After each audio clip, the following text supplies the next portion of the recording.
Hello, everyone. I'm Melissa McAllister, and you're listening to the Melissa M.A.D.E Show. Now, for decades, I've dedicated myself to helping women break the cycle of dieting, navigate through all the fads, and change their lives through my nutrition coaching. Now, each week, I'm going to talk about everything from deep nutrition, mindset, self-care, the ideal workout routine, tips on how and why to implement intermittent fasting in your life, my favorite recipes that are not only crowd pleasers, but they're actually healthy for you, and so much more. Now, with small and consistent changes, you can defy aging while living a happier, healthier, and more heart-filled life. I'm so excited to show you it's possible with the right strategies that are so simple to adopt.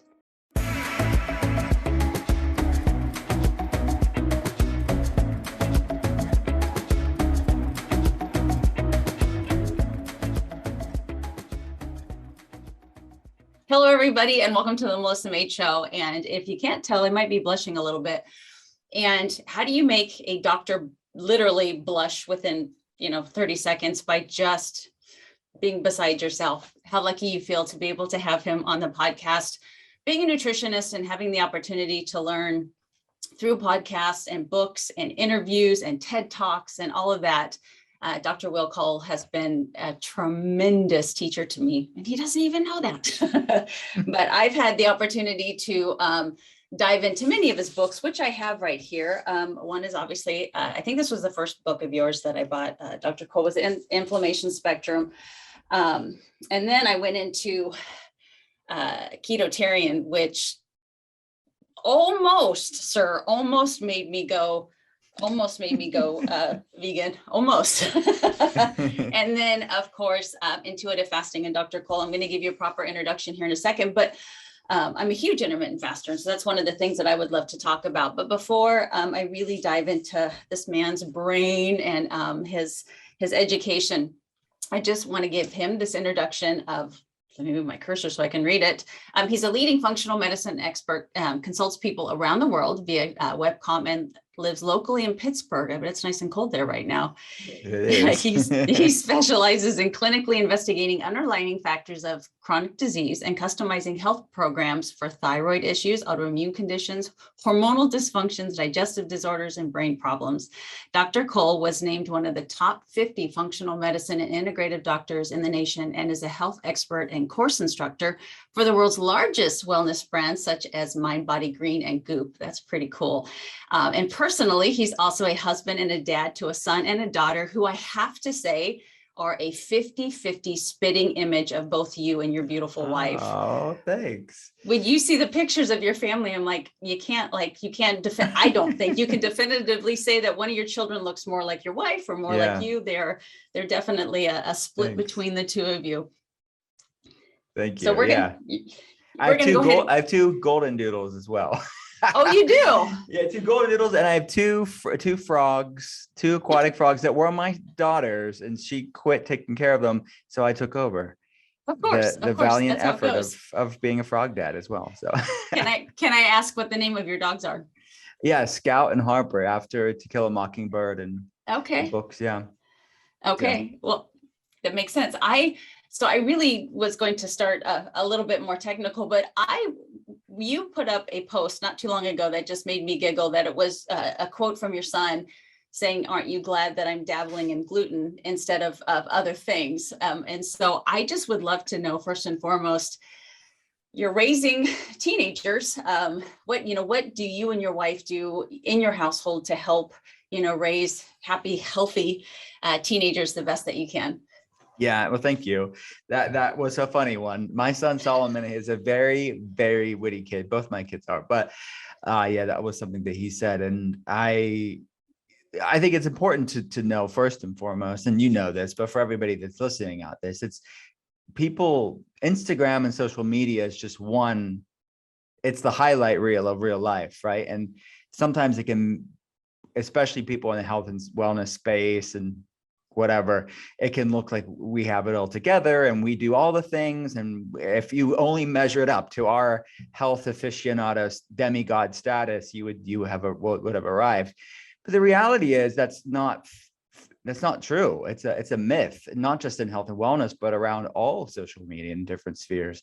So I think people should give themselves more grace and flexibility and be okay with figuring things out. We're all figuring things out. And I know as a dad, specifically to your question, and I think all parents can say this, is you look back over my son's 15 right now, and my daughter's 12, all the things I would have done differently over the past 15 years and 12 years. And, we're all doing the best we can with the access we have, but with where we're at in our life at this point in our journey and trying to figure things out. And that certainly was the case for me. And I've learned a lot over the past 15 years as on this planet. But for our household, specifically to food and health and wellness, it's always been something where I've been very cognizant about the relationship that I wanted my kids to have with food. And it's that I was at an advantage with this because I talked to patients 11 hours a day, and I saw that supercharged, very complex dynamic that people can have with food and wellness and health. So I really wanted to go and not be so restrictive in the sense of you can't have all of these things, but really shift their paradigm to what I call in my books and with my patients, I call it food peace. Is like having this stillness and using this as a form of self-respect, not out of restriction and punishment and shame. So that's really what I wanted my kids to really know early on, that they ultimately could nothing was forbidden in the sense of you can't have that, and I'm going to shame you if you decide to have that. But these are the foods that we had in the home, and beyond that, I think that that's a foundation, and we can, as parents, we can really bring in nourishing, yummy, delicious things that are healthy and point and focus on all those good things, not on all the stuff you can't have, but just really, as my kids have gotten older, and it's important for parents to know this, is to make it age appropriate. As they've gotten older, I can have these bigger conversations about, ultimately, you're 15 years old, you can eat whatever you want. These are the foods we'll have in the house, but it's not about the things you can't have. I want you to love feeling great more than you think you want that food or think that you miss that food. Because reality, it's a bad trade-off. And he knows that, actually. He made that statement about, gluten, aren't you got him just dabbling in gluten and not in other things. But the reality is he knows when he has gluten, which is a protein that's found in wheat and barley and spelt and some other grains, he doesn't feel good. He has digestive symptoms and has some inflammatory symptoms. So for him, it's that awareness of using food as a meditation to know this is a bad trade-off. I can experiment with these things and see, what can I get away with? Or what's that? But there's so many yummy, delicious alternatives where he really, at the end of the day, doesn't really have to do much experimentation with these things, because there are alternatives that don't have the heavy price tag of inflammation, digestive problems, that taste just as good, if not better. I agree. So I have a son that is almost 27 years old, and my daughter is 25 years old. And I made so many mistakes, looking back now, made so many mistakes, but I thought they were the better choices. They would have the fat-free bagels with the fat-free cream cheese for breakfast. And they survived. They did just fine. But I think some of the things that I really tried to do was I didn't make them special food. They're going to eat what mom and dad eat if they're hungry. And then number two is, as you said, which is what sparked me, is the older they got, the more I kind of just tried to, in a very casual way, educate them on, what food can do for you on both the good and the bad side. And as long as that, the vegetables need to be eaten there. If you want to finish, dinner off with a dessert, that's fine, but get in some of the vegetables as well. So at least there's some good that also happens to come with the bad. Yeah, right. I think that's good. I mean, to have a moderation approach to kids so they don't feel like they can live their life in a way, but as they grow, they'll own it for themselves. And I found that for myself too, actually. I grew up in a home that really ate healthy foods too, compared to the average American. And it was, as older I got, it wasn't just something that my mom and my dad would talk about. It was something that I really wanted for myself.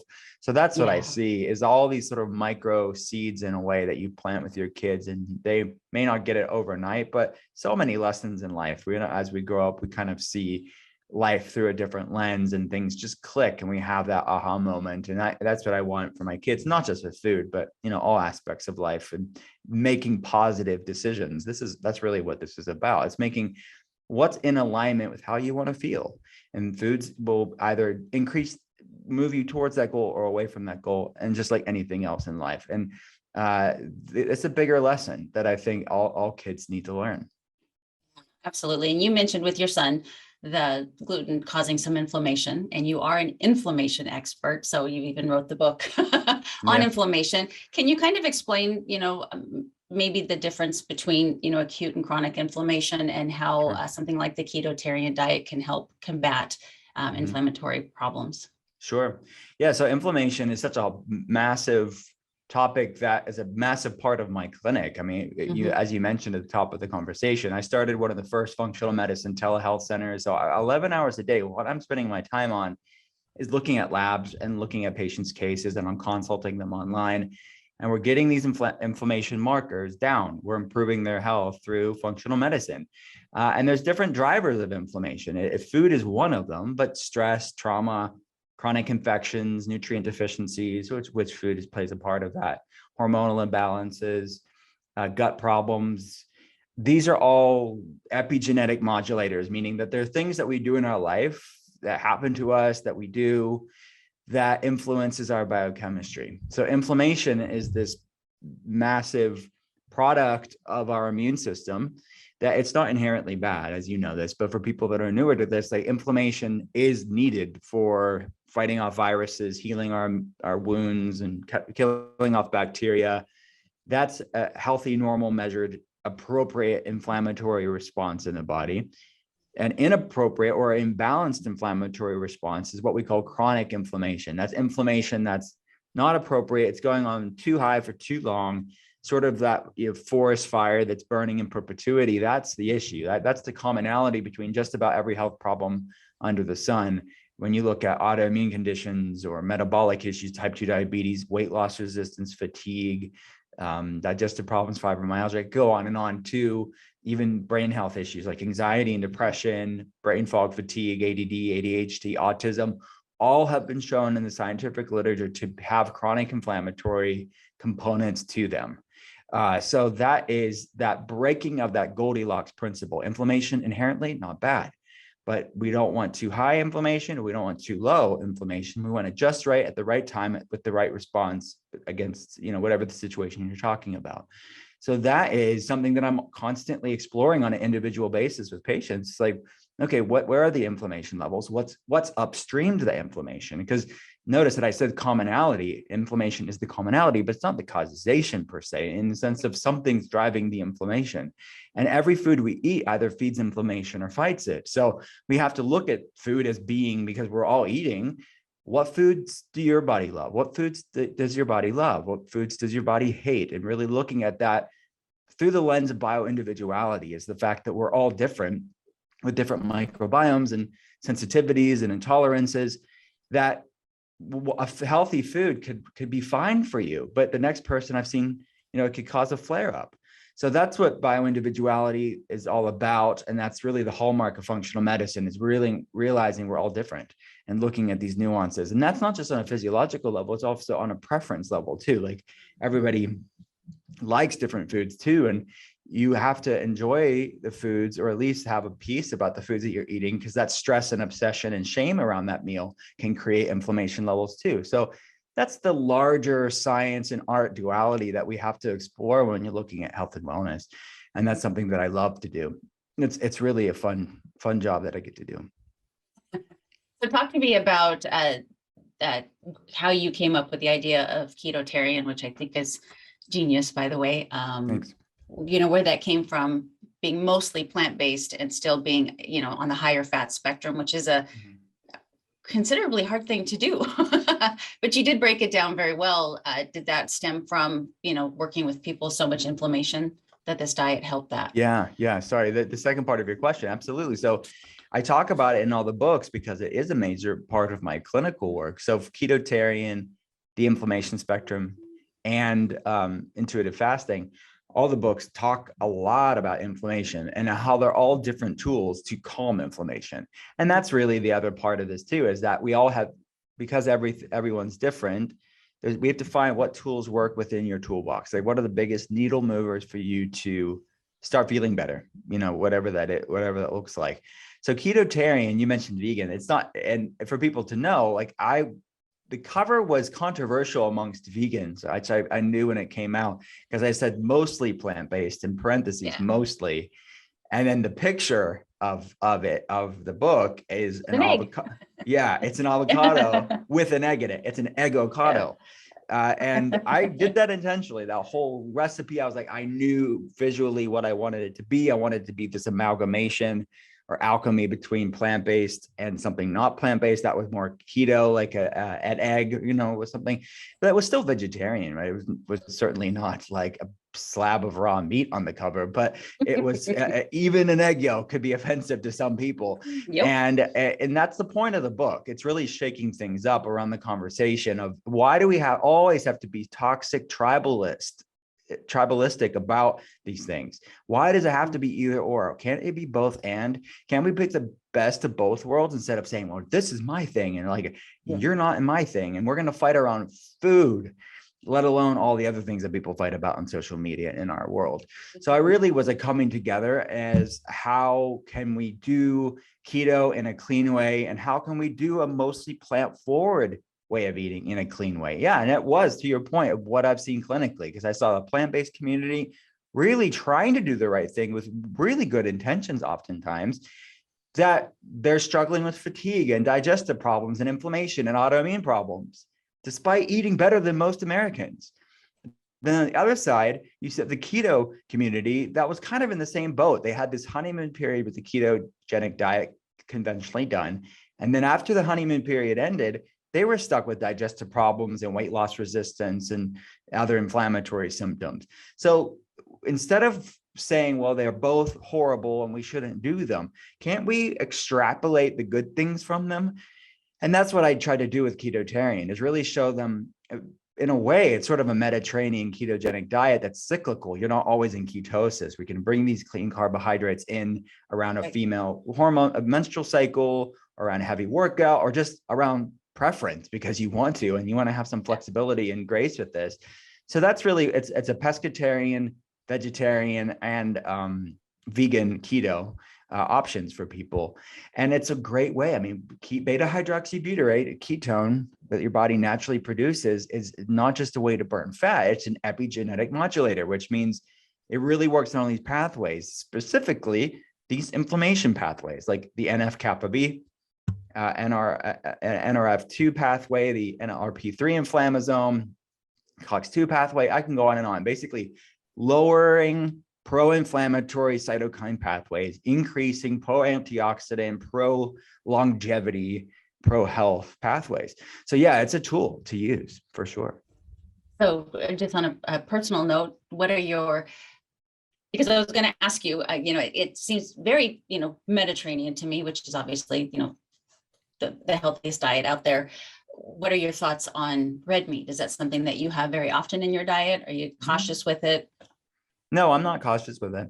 I'll tell you what, my own preference is not having red meat all day, every day. That's not my preference, but I talk about it in Ketotarian and make it very clear that I still have a grass-fed beef. In Ketotarian, I wrote that. And then in the subsequent books, there's red meat recipes too. So Ketotarian's purpose was just to show people how to do keto in a new way. When the book came out, there were tons of keto cookbooks coming out, right? We're talking about 2018, 2019, even into 2020. So there was a lot of keto cookbooks.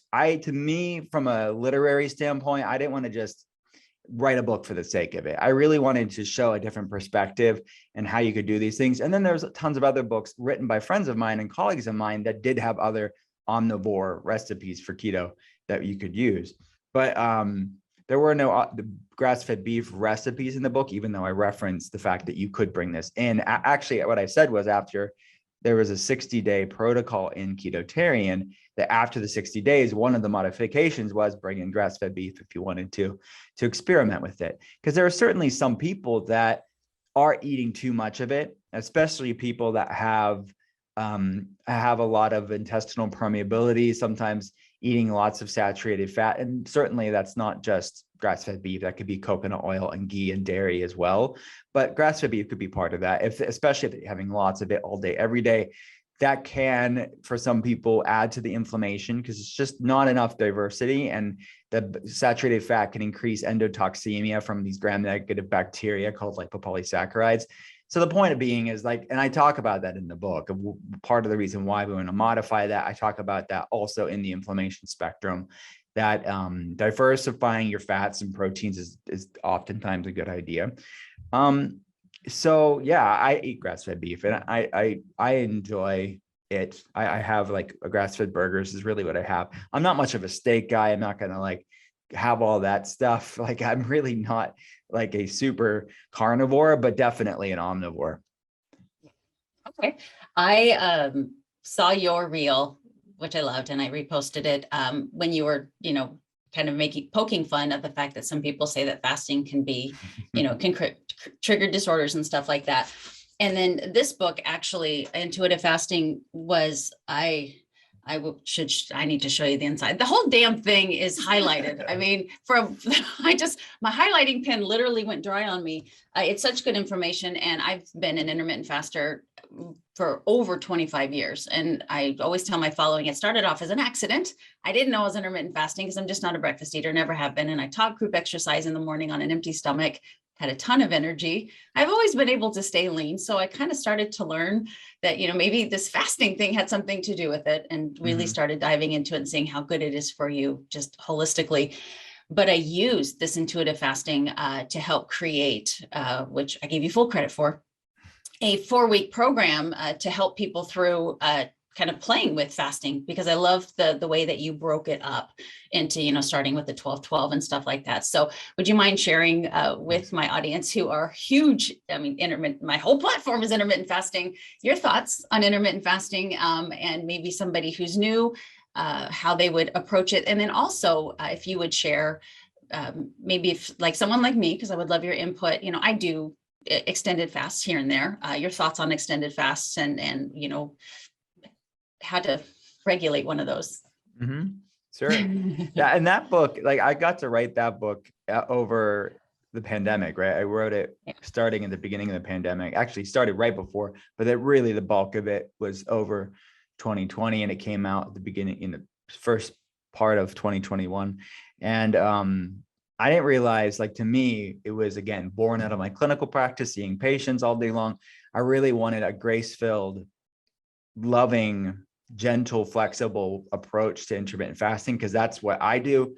And that's what I see work for my patients. And I want the ethos to be that. It's like oftentimes it's more is better. And there's all this biohacking energy, this alpha energy coming into fasting, which is good, but I think it could be lost in translation when you're talking to the layperson that's not a biohacker, that's trying to just feel better and like do these things they're hearing on podcasts and reading books and articles about.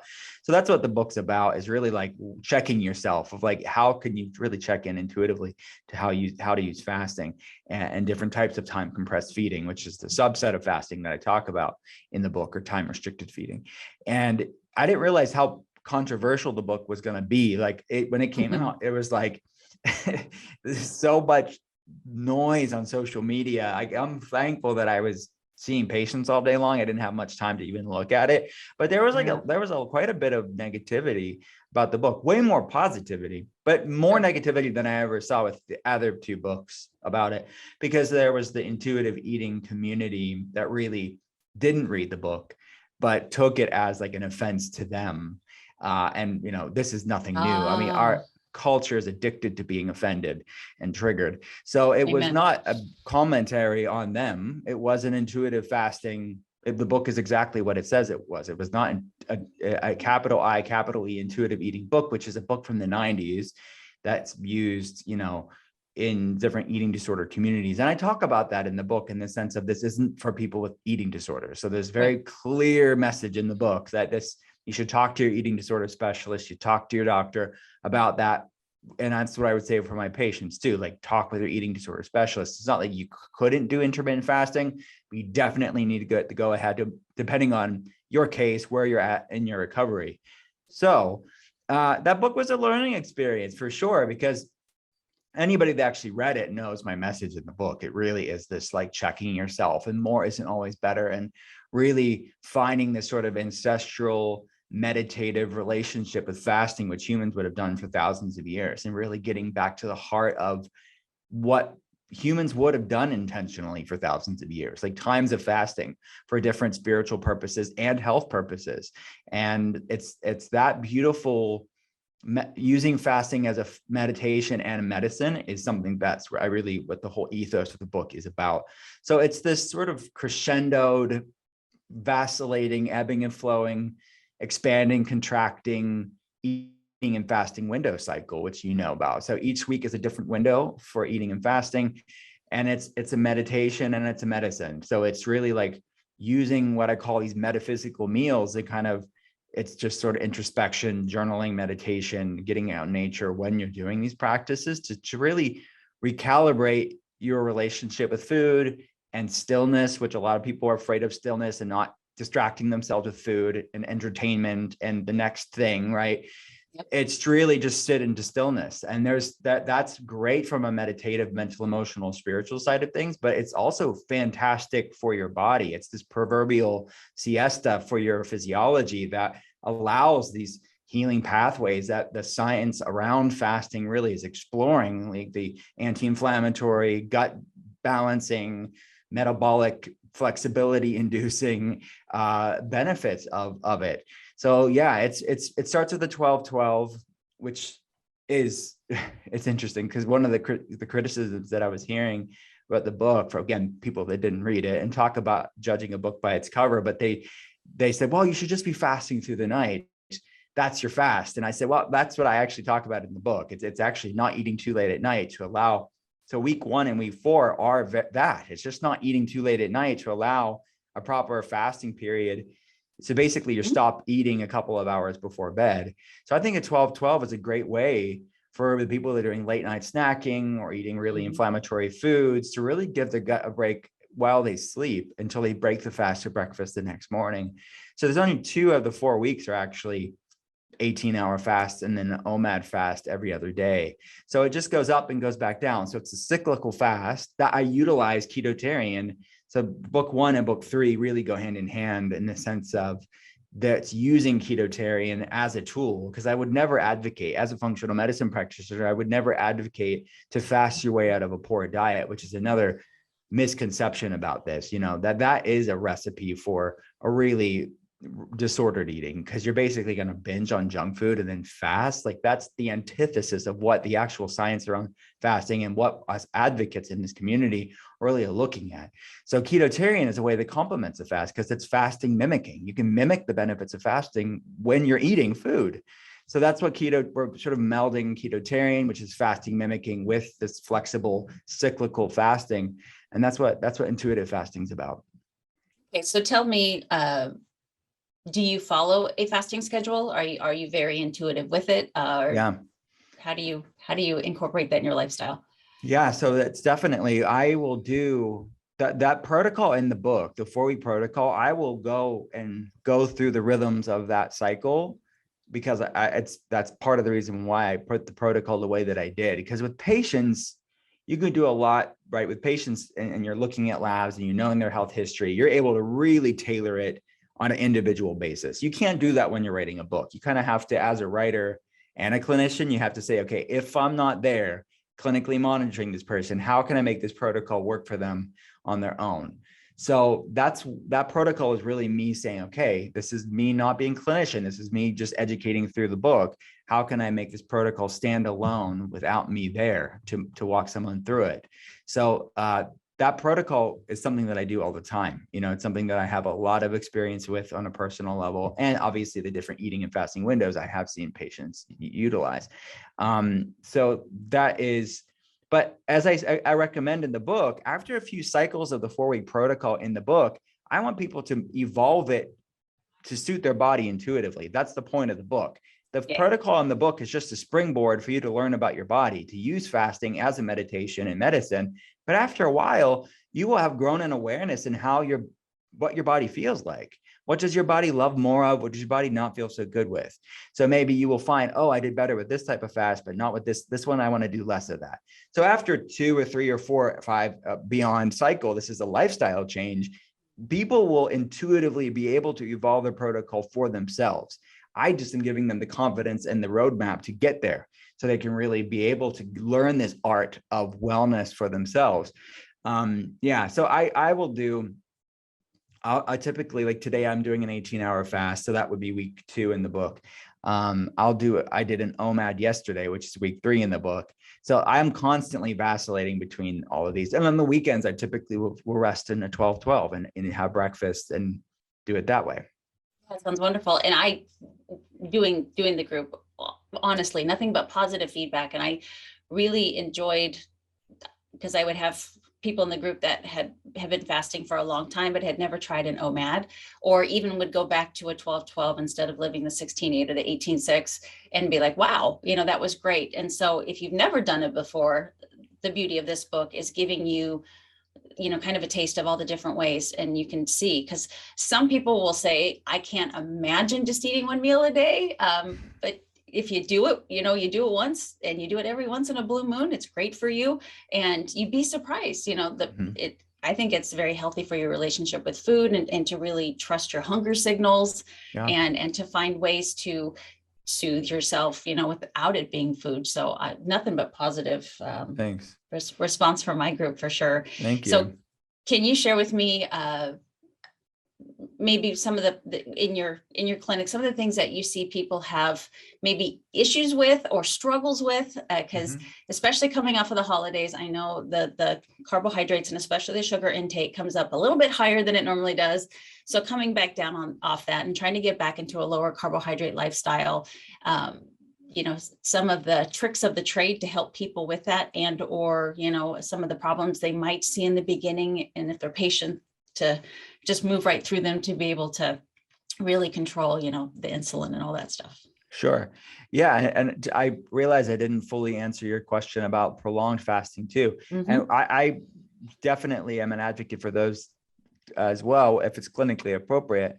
Normally those multiple day fasts, I would recommend working with an expert, either a clinician or coach that knows what they're doing. It's definitely not for everybody. And that's what I love about time restricted feeding and different types of just eating and fasting windows, because it is accessible and approachable for most people, because it's mimicking the rhythms of nature. It would have mimicked times of humans. Our genetics haven't changed in 10,000 years. It's really eating more in alignment with what humans would have spent periods of times of cyclical fasting, depending on food availability. So that's what I like about that. There is a place for multiple day fasts, certainly. And I know it could definitely be a healing tool for people who need it. So I know many people with autoimmunity and different extreme inflammatory symptoms, other chronic health problems, that this can be a tool within the toolbox to consider. I would just talk with your doctor and get the go ahead for that and be properly supported. And it's about how you do it, right?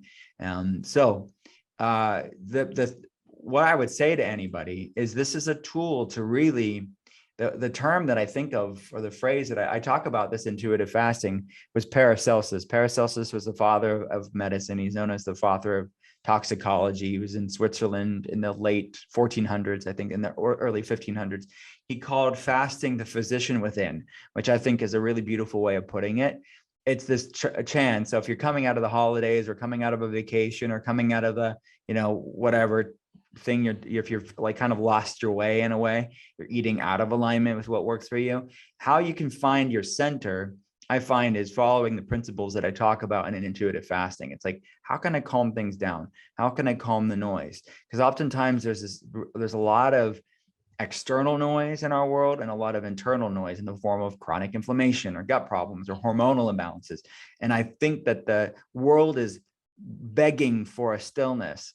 And sometimes when you're going through a busy, stressful time of your life, or you've lost your way, it's that proverbial noise that they're really just trying to find their way back to home. Like, how can you find in this case, like finding the home in your body. How can you find a rootedness in your body that makes you feel great? And I think that fasting is a great way to recenter yourself. And like you said, to really get intuitive with the cues that your body's telling you, and not constantly distracting yourself with the next meal and the next food and the next thing, but really using it as a meditation practice and a medicine. So I would say give yourself grace. Don't stress out. Like if you're going through a certain period of time of your life where it's busy and you're not perfect, there's no such thing as perfection. I would just say use even the things that weren't working for you as a meditation, meaning like really take inventory. Like I said with my son, like, was this working for me? Like, was it worth it or not worth it? And I find if people eat more mindfully in that way, they will start to learn, whoa, like this isn't worth it for me. And it's a bad trade-off to go for things that will dim your light. Or maybe you'll say, no, it was worth it. You know, I was out with my friends. I was visiting my family. I wouldn't normally do this. I know the wiggle room I have, and I have awareness on maybe even going beyond that wiggle room, but I know how to find my center again. And and if it was worth it, then quit shaming yourself and move on with your life. Because I think sometimes the shame is worse than the food itself. And stressing about living in the past is like, and like, I could have done this better. I should have done that. And you're like beating yourself up. I really feel like most of the time it's just not serving you. I'd say anytime it's not serving you, just take it as inventory. Was it worth it or not? So you remember for next time. You grow in awareness and consciousness for the next time that whatever circumstance arises again. So I find that the tools that I talk about in the book are just a way for people to find their center again, like calm the noise of using food and fasting as a medicine and a meditation. And it doesn't matter, you know, it doesn't matter what circumstance you're talking about. There's rarely a square one. People think, oh, I'm at square one. I'm starting all over again. Or I fell off the wagon. Like there's no wagon. Your life is the wagon. You can't fall off. Like all of these things can be used for good. Even the things that didn't make you feel good can be used for good. Transmute it for good and say like, whoa, like I grew an awareness through that season. So at that point, like it's not this list of do's or don'ts. It's just like, whoa, I know what I want. I know my why is way bigger than these things I thought were so alluring and so like, appealing. They're really not. Like feeling like crap is not like eating foods that make you feel like crap isn't restrictive. It's self-respect. And that's the paradigm shift that I want people to have through holidays, vacations, special occasions, or just their daily life. Yeah. And I really like the direction that it seems that your Instagram is going. You've instead of just, giving the facts about nutrition, being a functional medicine doctor, I really feel that you're also kind of helping people with the mindset of that as well. And because what I've noticed, that's probably the most important thing that you can help someone with. It doesn't matter how well they know to exercise or to eat well. Mm-hmm. If they really don't understand up here, how important it is, or to do it for them instead of the deprivation of it all, that's where the disconnect is. And yeah, you actually have a quote in one of your books, The Best Medicine is at the End of Your Fork. And I know, okay, so sugar's bad. Sorry, some people, I say this on every podcast and people get mad at me when I label a food bad. Sugar's not the best for us. We know that. And I know that, you've stated a few times to not be, to not feel like you're depriving yourself and stuff like that. But as a clinician and being a functional medicine doctor, can you share with us, with all the disclaimers, foods that you have seen that are just don't seem to serve on a general approach, just don't seem to serve us that well versus, obviously, the fruits and the vegetables and the fish and all that kind of a thing? Are there foods that you see that are more problematic than ones that aren't? Certainly. Yeah. And to me, again, that I think that's a paradigm shift. Like I hear what you're saying. Like people say on the podcast, don't call a food bad or anything like that. Well, the reality is foods will make you feel bad. There are certain foods that will make you feel bad. And that's sort of the diet culture, anti-diet culture war that I think is just really unfortunate, because it's just a bunch of tribalistic thing. Because anti-diet culture really was this sort of rebellious extreme born out of another extreme, right? You have Yeah. the diet culture that's like, let's stress and shame and be super restrictive and punish people, like punish your body by restriction. And then you had this other polar extreme, toxic tribalism. It's like, oh no, you can't call anything bad, and any food changes is diet culture. And it's like, again, does it have to be either or? Can't it be both and? Can't you look at the fact that, yeah, like that's not, like shaming and stressing your way into wellness is antithetical to sustainable like health. It's just not going to work. Like we say a lot in the clinic here, you can't heal a body you hate. We know that, right? But to then suspend all logic, to suspend all clinical nutrition facts that certain foods are going to make you feel like crap, and eating more of those foods isn't positivity. It's not body positivity to eat foods that make you feel like crap. It's positive to actually eat foods that are in alignment with your physiology. That's the point of a contention that I have with both sides. It's like, okay, look, the solution isn't more extremes. I think there's a middle way, and that's what I call food peace. It's like, let's lay down arms. Let's quit these food wars and really find a way that is sound clinical nutrition advice, but it's not fueled with all this shame and obsession and orthorexia, which can happen. So sugar, like what I call the inflammatory core 4, it's not going to work for people in certain amount. Like some people can tolerate certain levels of it. Some people can't. That's bio-individuality. So when I'm talking about these foods, I'm not saying that every person's going to have the same response, because I know some people that can have certain levels of this in moderation and they're completely fine. But it shouldn't be the core of anyone's food, because the more you have it, the more you're going to overflow that bucket.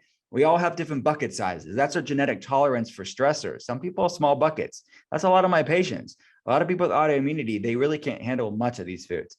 Some people have big buckets and they can have some of it and it's okay. But these are 4 foods that are food additives that will be the most likely to drive inflammation, disrupt your microbiome, throw off your hormones, impact your mood, impact your energy levels, whole host of array of different issues. So number 1 would be sugar. It's not going to work for people in excess amounts. So specifically and particularly the refined sugar, like anything with the suffix ose, O-S-E, even the nicer sounding euphemisms that is great from a marketing standpoint, but agave nectar, it's still high in fructose, and too much of it will cause inflammation levels in the body. So looking for added sweeteners, particularly the refined ones. Number 2 would be grains, specifically gluten-containing grains like wheat, rye, barley, like I was talking about. But even gluten-free grains can cross-react against, actually mimic gluten for some people. And we can measure this on labs. So people that have gone gluten-free but are still having reactions to these grains, sometimes that gluten cross-react to foods like corn and oats and rice and quinoa, and even non-grain things like legumes like soy, etc., can be similar enough in structure on a protein level to gluten that your body can think it's gluten and create a gluten sensitivity to wheat, to corn, and to rice, and to eggs, etc.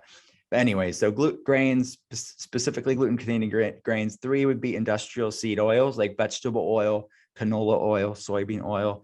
Those are highly oxidative to the body, and that's in a lot of packaged foods, even healthy, quote unquote, healthy packaged foods.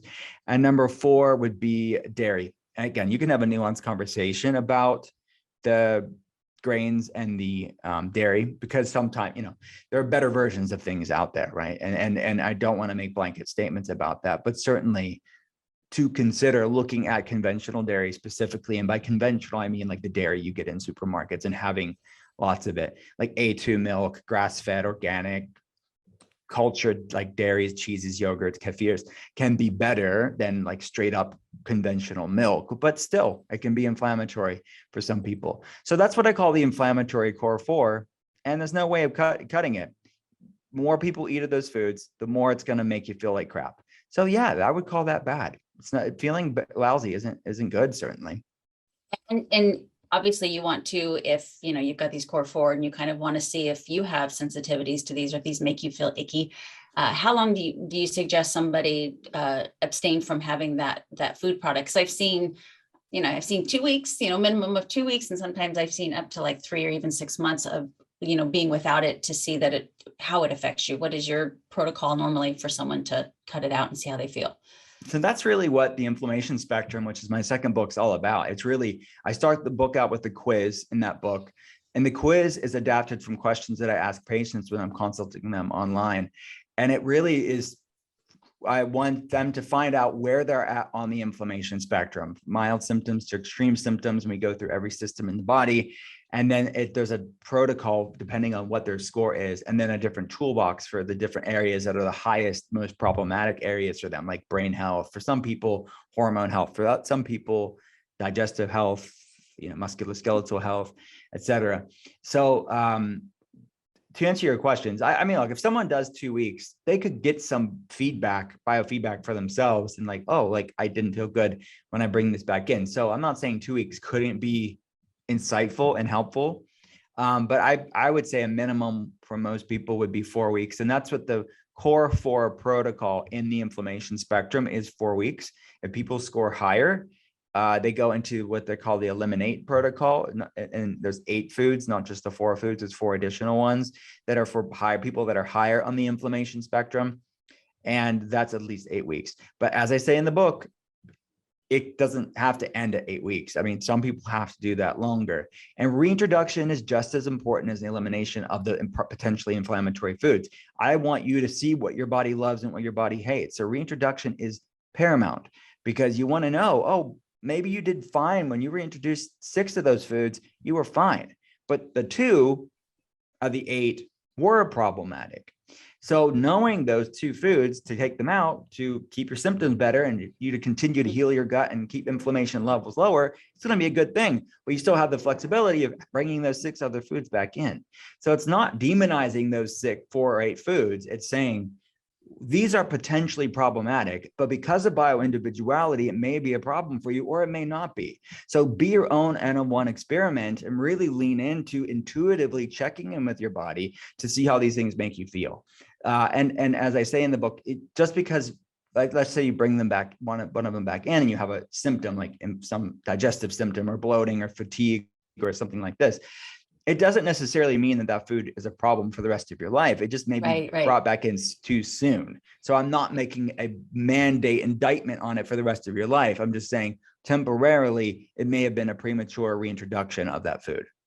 And that's you got me, because I was going to say that I think that to be your own advocate, I mean, if you can even just take 2022 and tell yourself, I'm going to do what I need to do to look and feel my best, and not wait for someone else to tell you what to do or anything, but just to read a book like The Inflammation Spectrum and take yourself through that protocol and just see how what peace of mind, because you do hear a lot, some people will, ward off gluten, and some people will say it's stupid too. And you're just kind of going, find out for yourself, for yourself and do that. So Dr. Cole, I don't want to take too much of your time, but I have one more question for you, because all of your books have phenomenal recipes in them, especially the Ketotarian. I've really enjoyed the recipes in that book. So I want to ask you, what is your favorite recipe that is kind of always your go-to? Or if like you and your wife are going to go to a party and you have to bring a side dish or you have to bring a main dish, what are you bringing? Oh, wow. That's a good question. And let me just say real fast, thank you so much. This has been a great conversation. And I did notice when you pulled up Ketotarian, you have the limited edition spiraled cookbook version of Ketotarian. Yeah. Not everybody has that. You can buy that on Amazon, but normal people just have the normal cookbook version of it. You have the actual like proper cookbook version of it. I do. I love it. So honestly, one of my favorite recipes in that book, each book has amazing recipes in it. And honestly, I work with the same group of RDs on that, I don't come up with all those recipes myself. I am managing all of it and curating it. And I have my own special ones. Oh, I'm refining it for sure. And I'm telling them exactly what I want and what the recipes, but some specific ones that I worked with the RDs on that is in that book are the avocado fries, which is why I put that one in there, is because I was at a health event for Mind Body Green talking in like 2017. And there were these amazing avocado fries with this chipotle aioli dressing at the event. And I thought, I was writing the book at the time and I thought, I need to get an avocado fry recipe. So that's why that's in there. And so that I love that, because it's just kind of turns the concept. I like it probably better than even real fries. I love sweet potato fries too, so don't get me wrong. But I think these avocado fries are like a different spin on this. They taste good. They're crusted with almond flour, this chipotle aioli dressing. I love that. You know, I love something simple though too. I love like chia seed pudding. The recipes in there. I love in Ketotarian. I love the Ketotarian smoothies, which a lot of people don't realize that you can be keto and have smoothies in it. And the macros are on point. Like the macros are really solid in there, being as far as being high fat, lower carb, and they're super simple. So I honestly, every single recipe in all three of the books are only because I love them, and I think that they really were easy, delicious things. So I appreciate you saying that. But those are some of my favorites. Okay, I lied. I have one more question for you. I have one more. I promise this is the last one. Because you'd mentioned macros, there seems to be such a huge spectrum. I mean, we have views on higher carbohydrate, lower carb, higher fat, lower, and protein always seems to be a constant, but there's still that range in that constant of protein. So if you look at the studies of like Dr. Longo and stuff, he's kind of on the lower spectrum of protein for health. And then you've got others that are, I mean, I know the buzzword for 2022 is protein. Everybody's talking protein and how important it is, which it is. We all know that, but some people are pretty high that protein is the most important and everything else is secondary. Kind of where do you fall in the lines of people getting their protein intake?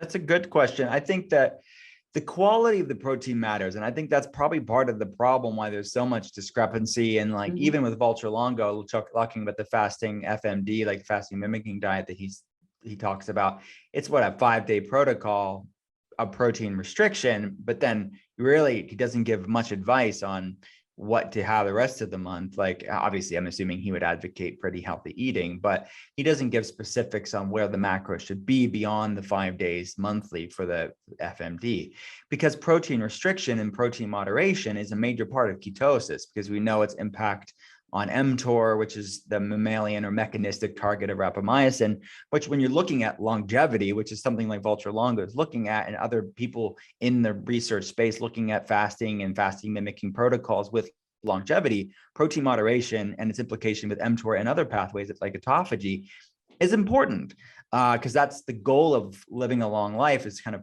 really keeping mTOR down, at least cyclically, temporarily. So that's what I would say is a cyclical limitation of proteins is definitely seems to be a good idea. And that's definitely something that I advocate in intuitive fasting and in Ketotarian. But I think that should be cyclical too. I don't think it always has to be low or moderate. And when I'm talking about moderate, typically it's 15 to 30% of your caloric intake tends to be where the range is for ketosis and keeping mTOR at a lower level. But the quality of the protein matters. And I think that that's a major part of this conversation, is that not all proteins are created equally, or that not all proteins are utilized the same in the body. So when we have to talk about proteins, we have to talk about essential amino acids. And I think that that's why you're really working on these complete proteins and focusing on these complete proteins.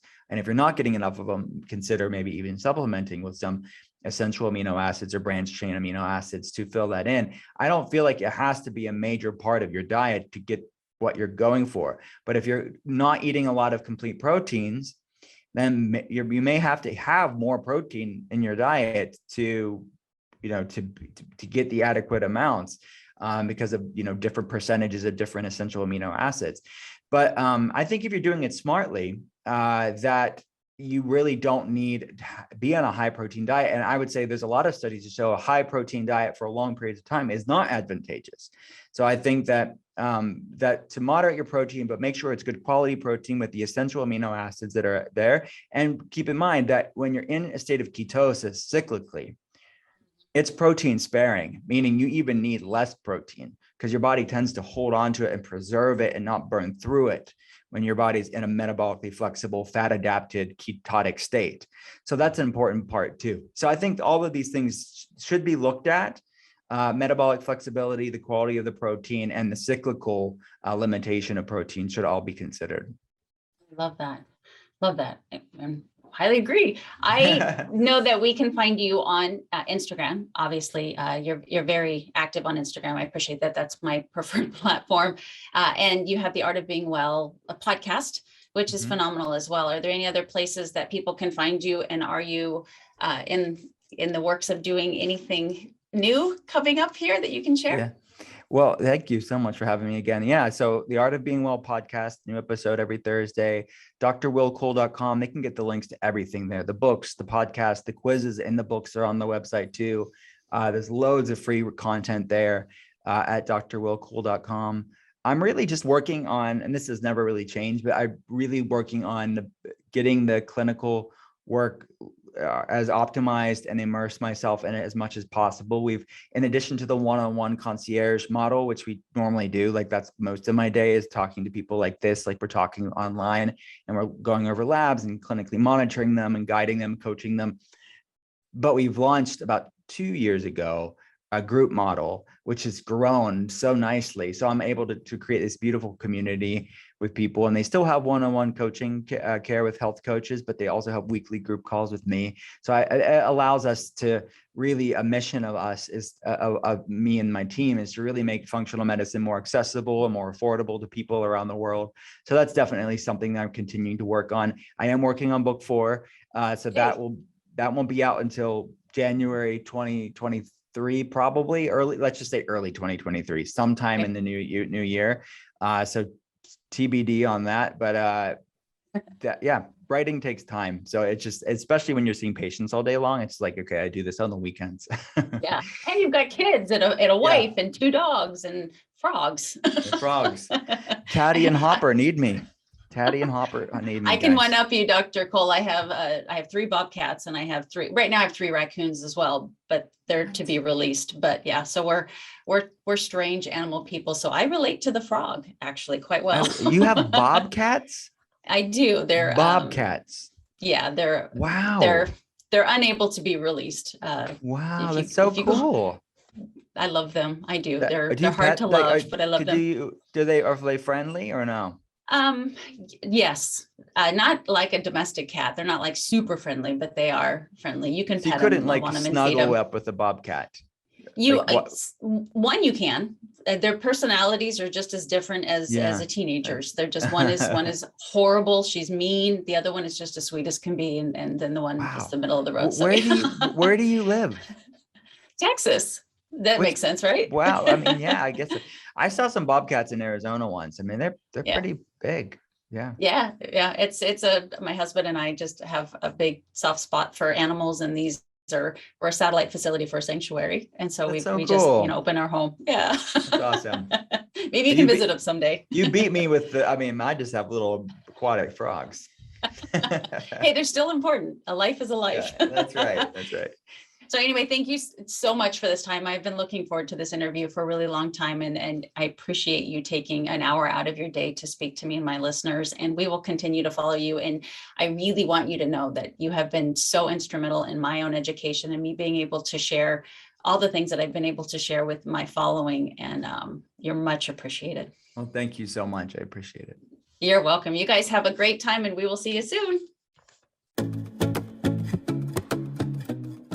Wow, we've reached the end. But before I leave you, I'd love to hear from you. After all, it's not every day that someone reaches out and asks for your opinion. And to me, your opinion does matter. So please share this episode with anyone that you think needs to hear this message. And remember to rate, review, and subscribe wherever you listen to podcasts. My name is Melissa McAllister. And until next time, thank you for being your own health advocate.